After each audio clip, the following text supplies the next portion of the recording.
African Americans versus white Jews, the great debate. Politics. African Americans make up approximately 14% of the U.S. population. White Jews make up 2%. 90% of African American voters vote Democrat in a general election. Approximately 50% of white Jews vote the same. When African American turnout is at its peak, we deliver the White House to Democrats. Since African Americans put Democrats in power, it's only right that the seats of power in that administration go to members of the Democrats' most loyal voting bloc, African Americans. If any community has an overrepresentation of their members in the seats of power in a Democratic administration, it should be our community. As we can see, the opposite is true in the current administration and in past administrations.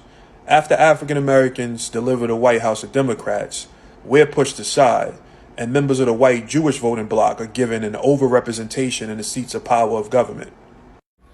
For example, Secretary of State Anthony Blinken, white Jewish man.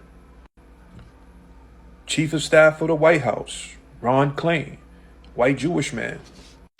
Secretary of Treasury, Janet Yellen, white Jewish woman.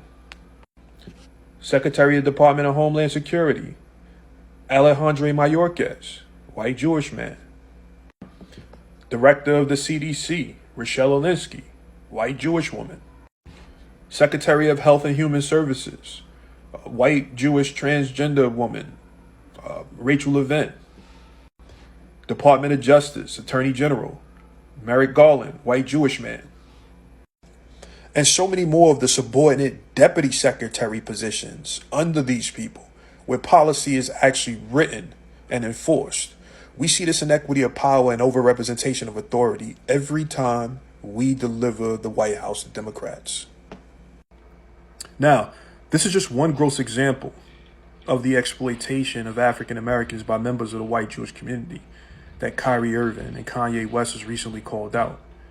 If we can't have an honest debate and an honest assessment of our interactions and dynamics between the African American community and the white Jewish community, then that's not a relationship.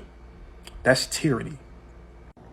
Now, if you believe this debate needs to continue, I'd ask you to share this video while you stand by for my next video in this 5-part series, African Americans versus white Jews, the great debate, sports and entertainment. If you'd like to further support this debate, I'd ask you to go to demtshirts.com and purchase an African American versus white Jews hoodie or t-shirt. That's DEM tshirts.com.